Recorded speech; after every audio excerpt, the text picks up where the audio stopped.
لا حول ولا قوة إلا بالله العلي العظيم. بسم الله الرحمن الرحيم.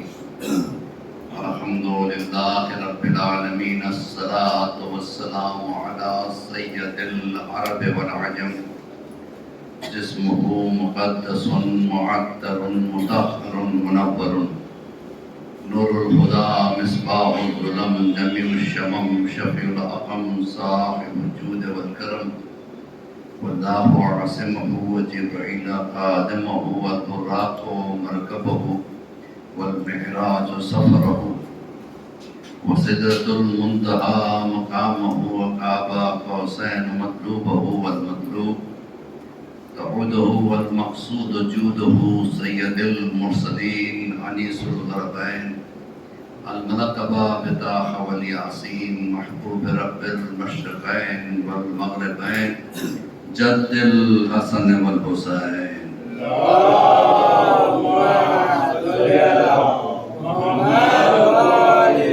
المكي المدني الخرشي الهاشمي مولانا القاسم محمد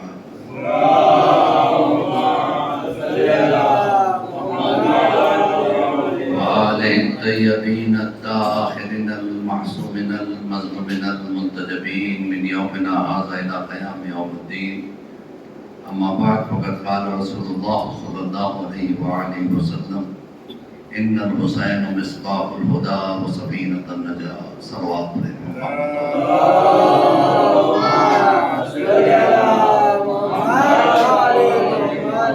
ارشاد سرور دو عالم جناب محمد مصطفیٰ صلی اللہ علیہ وسلم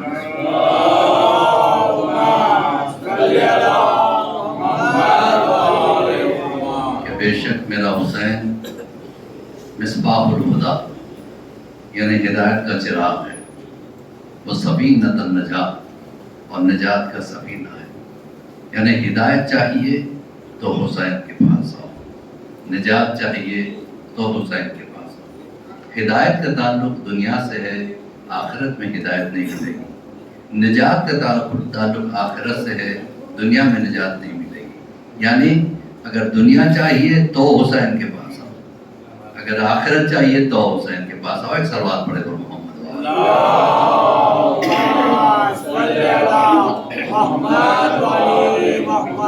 جیسے کہ ہر مجلس میں کوئی نہ کوئی تحفہ دیتا ہوں، آج بھی ایک تحفہ میں آپ حضرات کے لیے لے کے آیا ہوں. ایک مل جل کے سلوات پڑھے.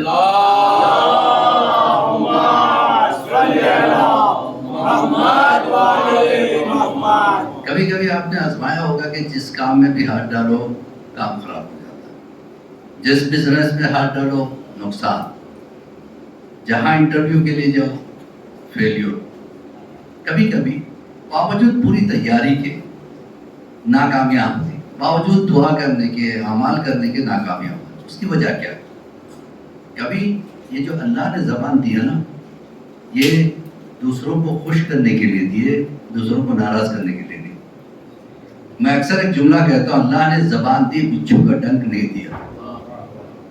لیکن بعض لوگوں کی ہابی ہوتی ہے کہ ایسی بات کرتے کہ سامنے والا دل میں لگ گیا اور وہی گلے کا بندہ بن جاتی ہے.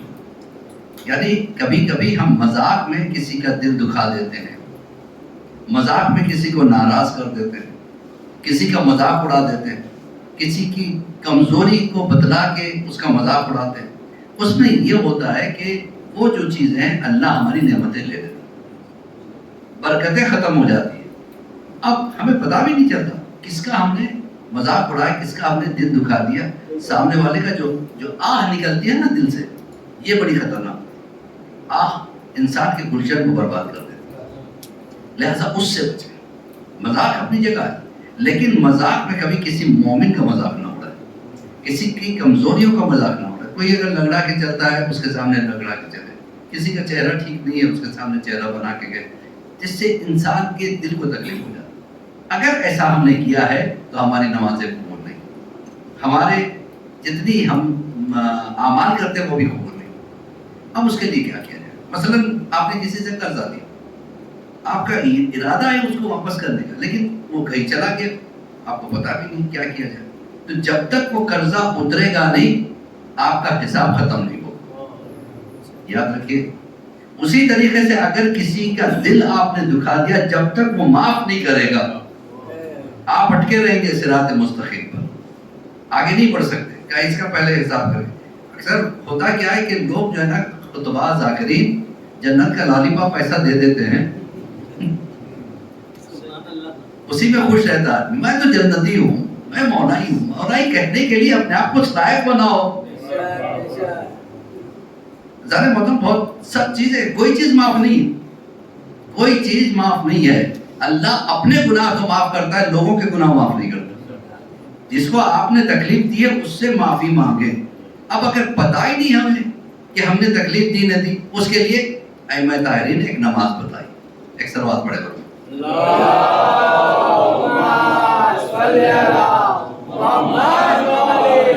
وہ ہے نماز رد مظالم. رد مظالم یعنی جس پہ ہم نے ظلم کیا تھا اس کی رد. مثلا ہم نے کسی کو ناراض کر دیا اور وہ ہے نہیں، مر گیا، اس سے معافی بھی نہیں مانگ سکتے، ہم جانتے بھی نہیں کہاں ہے. تو یہ جب نماز یعنی ہم پڑھتے ہیں، اس کا ثواب اللہ ان کے حق پہ پہنچاتا ہے اور انہیں راضی کر دیتا ہے اسے معاف کر. یہ اہل بیت اطہار نے کتنے پیارے دروازے ہمارے لیے کھولے، ورنہ ہمارا کیا ہوتا. نماز رد مظالم یہ 4 رکعتیں 2 کر کے پڑھنا.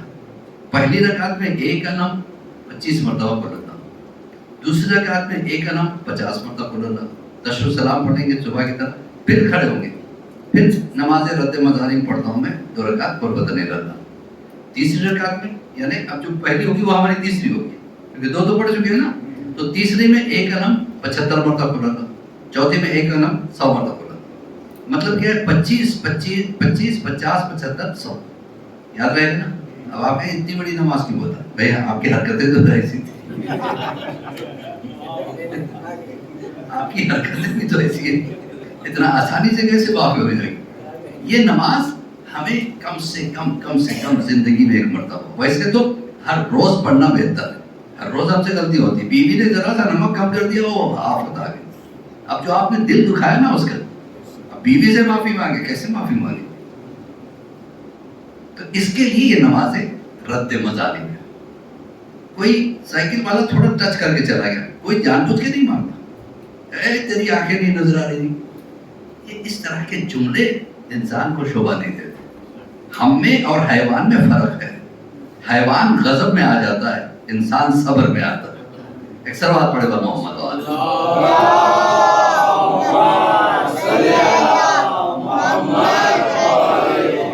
آج کا تحفہ ہے نماز رد مظالم. 4 رکعت 2 کر کے پڑھنا ہے. نیت یہی کریں گے کہ 2 رکعت نماز رد مظالم پڑھتا ہوں میں یا پڑھتی ہوں میں قربت اللہ.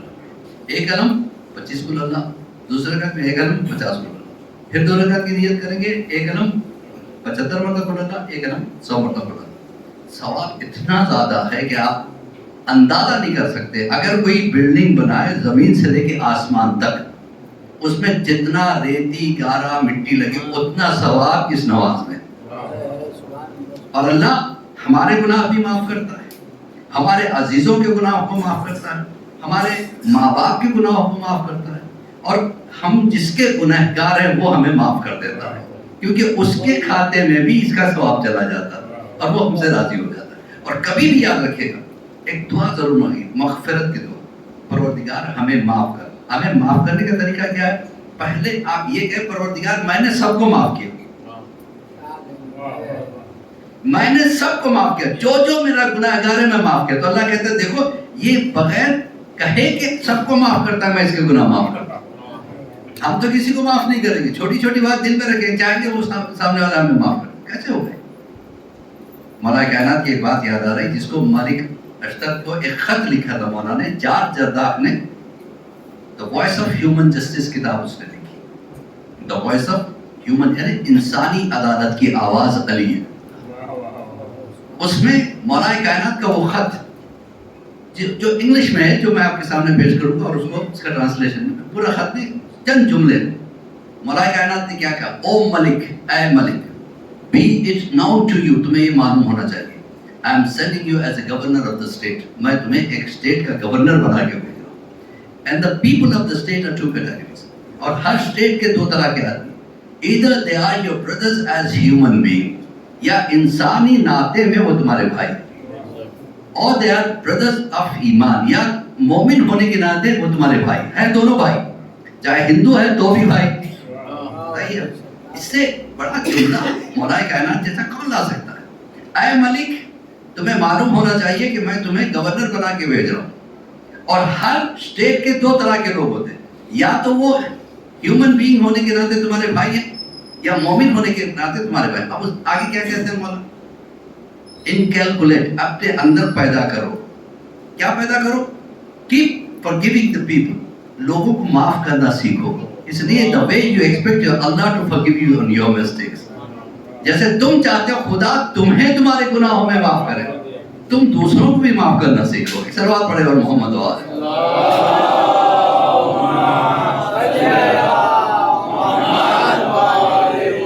اور پروردگار عالم اتنا کریم ہے، اتنا کریم ہے، جو ہمیں ضرورت سے زیادہ ہمیں دیتا ہے. ہمیں اتنی ہوا کی ضرورت ہے جتنا کائنات میں پیدا کی، لیکن ہمیں تھوڑی سی ہوا کی ضرورت ہے، اتنی ہوا دی. تھوڑے سے پانی کی ضرورت، اتنا پانی دیا. کبھی غور کیا؟ اگر انسان سوچے بھی تو سجدہ ریز ہو جائے کہ پروردگار تجھ سے بڑا کوئی کریم نہیں ہے. دو بارگاہیں ایسی ہیں جہاں معافی ملتی ہے، ایک اللہ کی بارگاہ، ایک حسین کی بارگاہ. جناب موسیٰ کے دور میں قحط پڑ گیا تھا، اتنا قحط کہ لوگوں کو کھانے کے لیے کھانا تھا لیکن پینے کے لیے پانی نہیں تھا. اب بہت پریشان ہوئے، جناب موسیٰ کے پاس ہے، اے موسیٰ آپ تو دور پہ جاتے ہو، اللہ سے بات کرتے ہو، پانی کے لیے کیا کریں؟ بارش اگر ہو جائے تو سارا مسئلہ ختم ہو جائے. اور بارش بھی معمولی نہیں، بڑی بارش جائے. جناب موسیٰ نے کہا چل سب کے سب چلتے ہیں، میں اکیلا کیوں؟ سب میدان میں آئے، سارے جتنے امت کے لوگ تھے سب بستی والوں کو، ایک بچہ بھی گھر میں نہ رہے، سب میدان میں آ گئے. جب سب میدان میں پہنچ چکے تو جناب موسیٰ نے ایک مرتبہ ہاتھ اٹھایا دعا کے لیے، پروردگار پانی چاہیے. کہ اے موسیٰ ہم پانی نہیں دے سکتے. پروردگار تو رحیم ہے، تو رحمان ہے، تو کریم ہے، کیوں منع کرتا ہے؟ کہ اس لیے کہ تمہارے بستی میں ایک گنہگار ہے، اتنا بڑا گنہگار ہے کہ اس کی گناہوں کی حد ختم ہو، حد سے زیادہ. اس سے کہے کہ وہ بستی چھوڑ کے چلا جائے، پانی برس جائے گا. تو جناب موسیٰ نے اعلان کیا کہ دیکھو تم میں ایک گناہگار ہے، اگر وہ بستی چھوڑ کر چلا جائے تو پانی برس جائے گا. اب گناہگار نے جب سنا، اس نے کہا یا اللہ اب کیا ہوگا؟ اب پتہ نہیں کیا بات چیت ہوئی اللہ میں اور اس میں. ابر آ گئے، بادل آ گئے، کڑکنے لگے. جناب موسیٰ نے کہا پروردگار کوئی اٹھا نہیں، کوئی گیا نہیں، پھر یہ رحمت کیسی؟ کہا اے موسیٰ پہلی مرتبہ میرے بندے نے مجھ سے دعا مانگی. کہا پروردگار اگر میں اٹھ کے جاؤں گا تو سب کو پتہ چل جائے کہ میں ہی وہ گنہگار، میری عزت و آبرو رکھ لے. اللہ ستار العیوب ہے، عیبوں کو چھپاتا ہے. ہماری طرح نہیں ہے دوسروں کے عیبوں کو ہم بتاتے ہیں، اللہ عیبوں کو چھپاتا ہے. ستار العیوب کہ پروردگار اگر اٹھ کے جاؤں گا تو سب کو پتہ چل جائے گا. اب بتا میں کیا کروں؟ اس مرتبہ معاف کر دے، پھر کبھی گناہ نہیں کروں. تو جناب موسیٰ سے اللہ نے کہا پتہ ہے مجھے اتنا اچھا لگا، پہلی مرتبہ میرے بندے نے مجھ سے دعا مانگی اور میں نے وہ دعا قبول کر لی، لہٰذا میں نے پانی برسا دیا. تو جناب موسیٰ نے کہا پروردگار میں بھی ملنا چاہتا ہوں، وہ کیسا بندہ ہے جسے تو نے اتنا جلدی معاف کر دیا، جبکہ اتنا بڑا گنہگار تھا کہ اس کی وجہ سے بارش نہیں ہو رہی تھی، تو نے اسے معاف کر دیا، میں اس سے ملنا چاہتا ہوں. اللہ نے کہا موسیٰ جب وہ گنہگار تھا تب نہیں بتایا میں، اب وہ میرا بندہ ہو کے کیسے بتا سکتا ہوں؟ صلوات پڑھے محمد و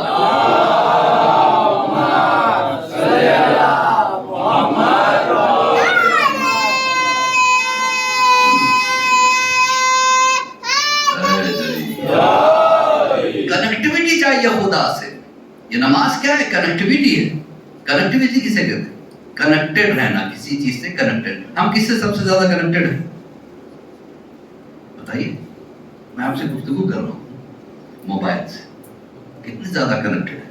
ہر لمحے موبائل ہاتھ میں، اتنا کوئی چیز ہمارے ساتھ نہیں جتنا موبائل ساتھ. حتیٰ کہ باتھ روم میں بھی میں نے دیکھا لوگ جو ہے نا چیٹنگ کرتے رہتے، بھول جاتے ہیں کہ باہر بھی کوئی انتظار کر رہا ہے. یہ حالت ہو گئی موبائل کی. رات آدھی رات نیند میں سے ابھی پوری آنکھ نہیں کھولی، موبائل ڈھونڈتے کہ پتا دیکھیں کیا میسج آئے. اتنے زیادہ کنیکٹڈ، ہر لمحے کنیکٹڈ. رینڈملی پروگرام دیکھتے رہتے، حالانکہ کوئی مقصد نہیں ہے، کچھ حاصل نہیں، بس دیکھ رہے، دیکھتے دیکھتے گھنٹوں نکل جاتے ہیں، کتنا زیادہ وقت ضائع ہوتا ہے۔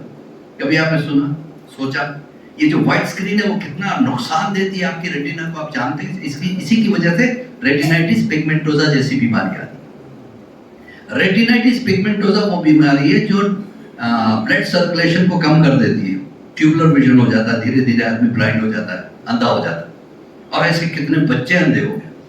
ماں کیا کرتی؟ بچہ دودھ نہیں پیتا، چلو موبائل ہاتھ میں پکڑا، اب وہ دیکھتے دیکھتے کھا بھی رہا ہے، پی بھی رہا ہے، لیکن اس کا نقصان جو ہوتا ہے، اور آج کل تو اچانک ایسے ایسے پروگرام چلنے لگتے ہیں کہ جو بچوں کے دیکھنے کے لائق نہیں۔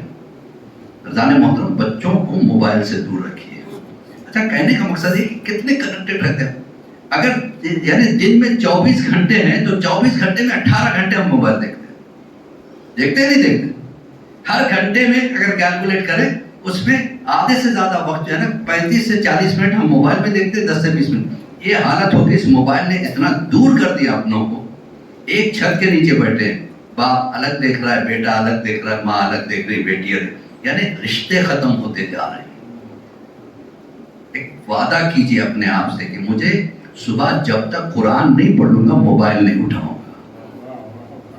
ذہن محترم، موبائل نے بڑا خراب حالت کر دیا دنیا۔ کہنے کا مقصد ہے جب ایک موبائل سے ہم اتنے کنیکٹڈ ہو سکتے ہیں تو اللہ سے کیوں نہیں ہو سکتے؟ خدا سے کنیکٹڈ ہونے کا نام ہی اسلام ہے۔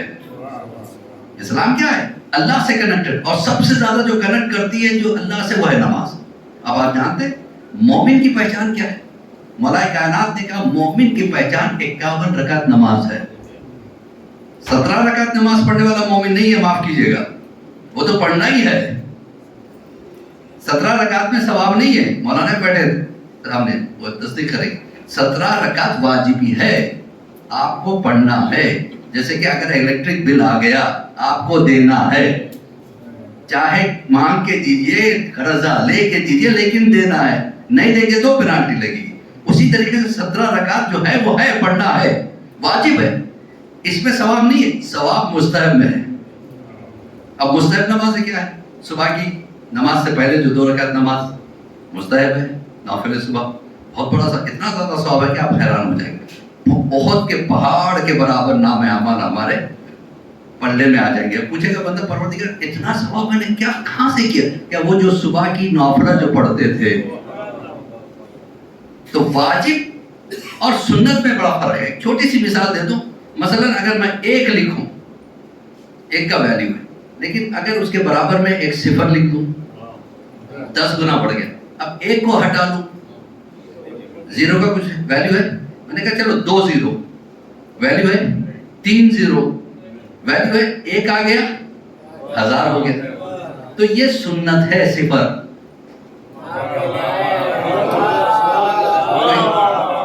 اس پہ اگر واجب آ گیا تو اس کا ویلیو ہے۔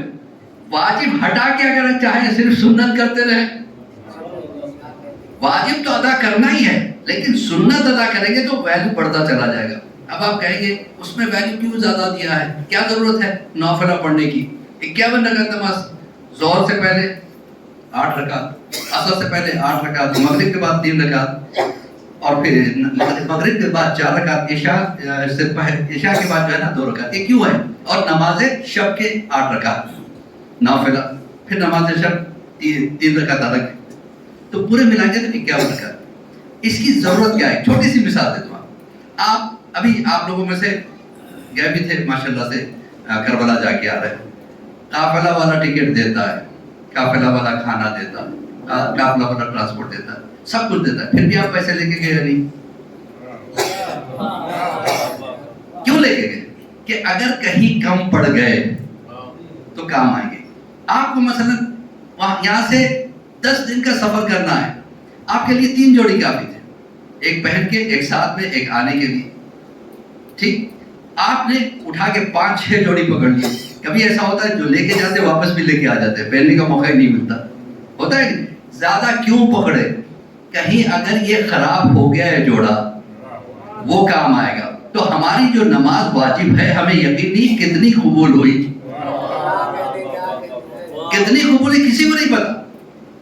ہم نے پڑھی تو ہے، مثلا 2 رکعت نماز پڑھتا ہوں میں صبح کی واجب قربت اللہ اکبر، میں نے کہا اب میں اٹینٹیو ہوں، تھوڑی دیر میں میں کبھی بازار میں پہنچ گیا، کبھی گھر میں پہنچ گیا، فلاں سے پیسہ لینا ہے، فلاں کو پیسہ دینا ہے، فلاں کو مال سپلائی کرنا ہے، فلاں سے مال وصول کرنا ہے، اب بھول گئے کہ پہلی رکعت ہے دوسری رکعت ہے۔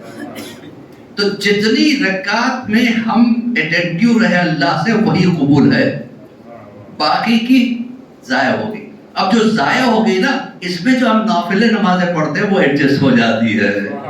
کتنا کریم ہے پروردگار۔ ایک صلوات پڑھے بر محمد وآلہ۔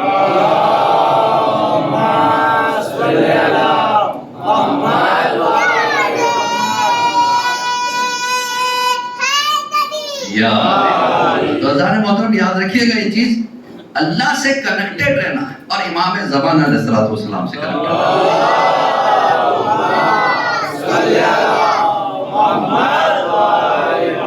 ایک پرچون کی دکان والا تھا، پرچون جانتے ہیں نا جو جڑی بوٹیاں بیچتے ہیں، اور اس کے دکان پہ ایک دو افراد ایسے ہیں جو عجیب لباس میں تھے۔ اچھا، یہ دکان والا امام کا بہت چاہنے والا تھا، ہر وقت یا صاحب الزمان یا صاحب الزمان پڑھتے رہتا تھا۔ تو اس کے پاس دو آدمی آئے جو عجیب لباس میں تھے، کہا کہ آپ لوگ یہاں کے لگتے نہیں ہو، کہیں اور سے؟ کہا ہاں کہیں اور سے آئے، ہمارا کوئی ساتھی مر گیا ہے، ہمیں سدرا چاہیے، کافور چاہیے، سدرا چاہیے، اس کی میت کے لیے چاہیے۔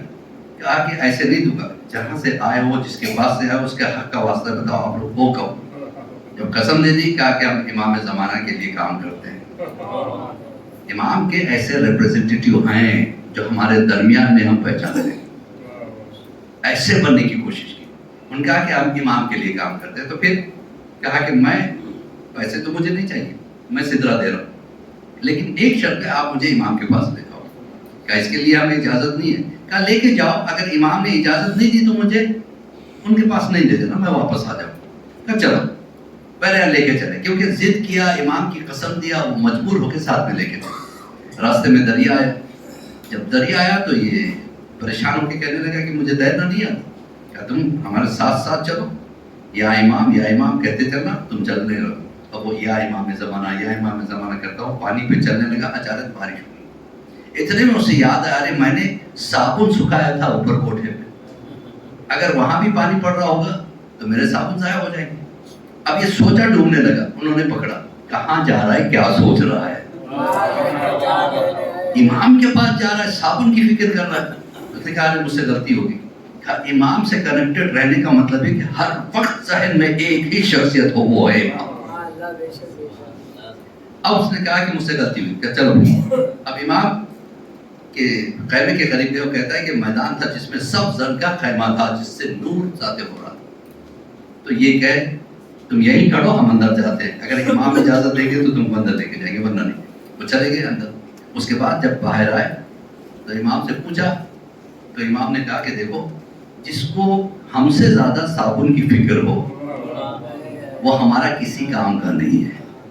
تو عزیزان محترم، امام کے کام آنا ہو تو امام سے کنیکٹڈ رہنا ضروری ہے۔ تو یاد رکھیے گا، ہماری نمازیں، ہمارے روزے، ہمارے پورے اعمال، سب کا ایک ہی دار و مدار ہے، محبت علی ابن ابی طالب۔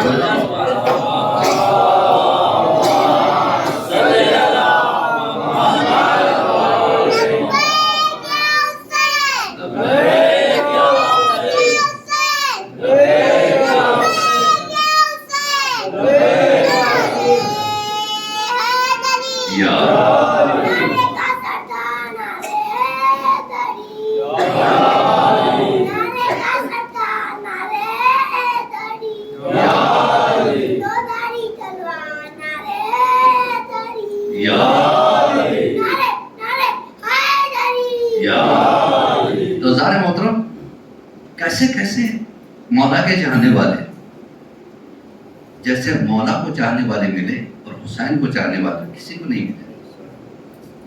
جناب عیسیٰ کے چاہنے والے بھی تھے۔ جناب عیسیٰ نے ایک مرتبہ کاؤنٹ کیا اپنی امت کو، 7,000 لوگ تھے، تو خوش ہو گئے، پروردگار میرے 7,000 چاہنے والے۔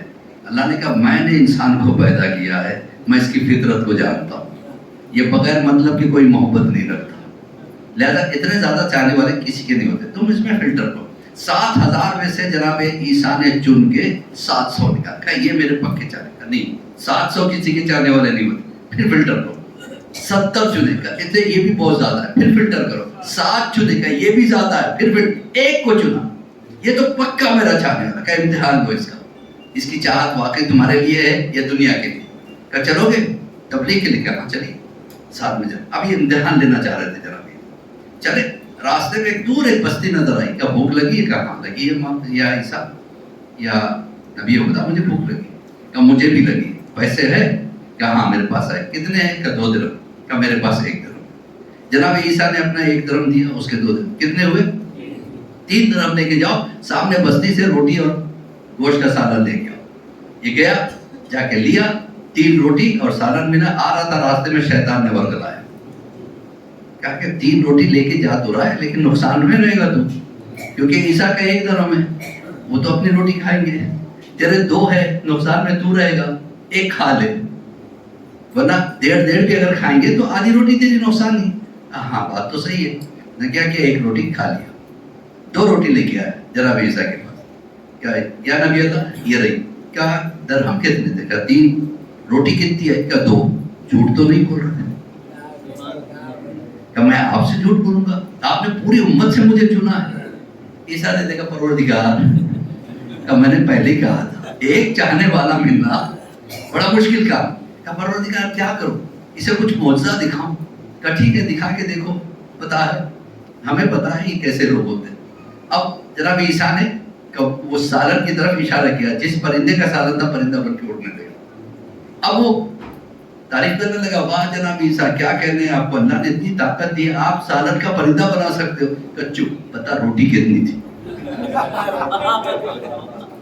کہ وہ تو 2 تھی، ابھی بھی یہی بات کرتا ہے، ہاں 2 ہی تھی۔ اچھی بات ہے، چلو پروردگار سے اور موت سے دکھاؤں۔ آگے بڑھے، سمندر آ گیا، سمندر پہ عیسیٰ چلنے لگے۔ کہ میں نہیں آ سکتا، مجھے تو تیرنا نہیں آتا، لیکن کیا کہنے آپ واقعی اللہ کے نبی ہیں، آپ گوشت کا پرندہ بنا سکتے ہیں، آپ پانی پہ چل سکتے ہیں۔ کہ خاموش، روٹی کتنی تھی؟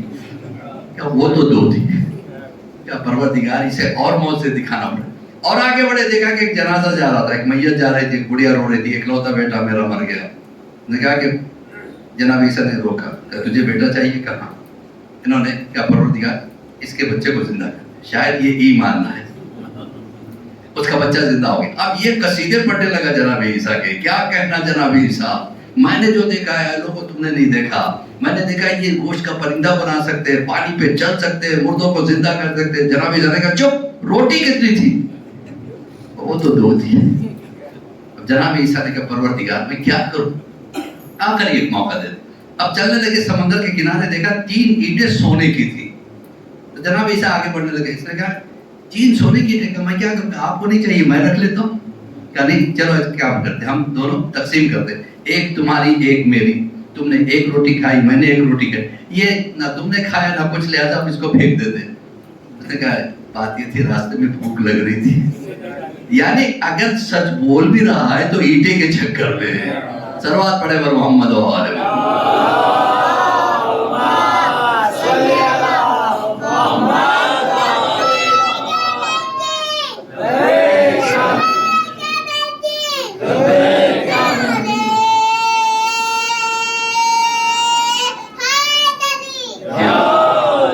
تو عیسیٰ کو بھی صحیح چاہنے والے نہیں ملے، لیکن علی کے چاہنے والے کیسے تھے؟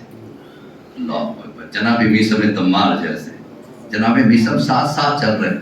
مولانا نے کہا دیکھو میثم، یہ جو پودا ہے یہ کاہے کا ہے؟ کہا یہ کھجور کا پودا ہے، جب یہ بڑا ہوگا نا اسی کے نیچے تمہیں پھانسی دی جائے گی، کوئی اور ہوتا تو توڑ کے پھینک دیتا۔ جناب میثم وضو کر کے بچے ہوئے پانی سے اس پودے کو سینچ رہے تھے، وہ اپنے ہاتھوں سے موت کو پال رہے تھے۔ کیا مولا یہ بتائیے پھانسی تو مجرموں کو ہوتی ہے، میرا جرم کیا ہوگا؟ کیا تمہارا جرم یہ ہوگا کہ تم ہمارے فضائل بیان کرتے ہوں گے۔ جناب میثم کہتے ہیں کہ اگر یہ جرم ہے تو میں زندگی بھر کرتا رہوں، ایسے مجھے 1000 بار پھانسی دی جائے اور اس کے بعد تمہاری زبان کاٹی جائے۔ جناب میثم نے کہا ٹھیک ہے۔ اب اس دن سے اور فضائل بیان کرنے لگے، یہاں تک کہ جب یہ درخت بڑا ہوا تو اس وقت وہیں پہ کھڑے ہوئے فضائل بیان کر رہے تھے، تو حاکم نے حکم دیا اس کو سولی پہ لٹکا دیا جائے۔ کہ یہی میرے مولا نے کہا تھا۔ کہ اور کیا کہا تھا تمہارے مولا نے؟ کہا میری زبان بھی کاٹی جائے گی۔ کہ وہ ہم نہیں کریں گے۔ کہ ہو ہی نہیں سکتا، اگر علی نے کہہ دیا تو تقدیر ہے، ہو ہی نہیں سکتا۔ کہ ہم کر کے دکھائیں گے۔ جناب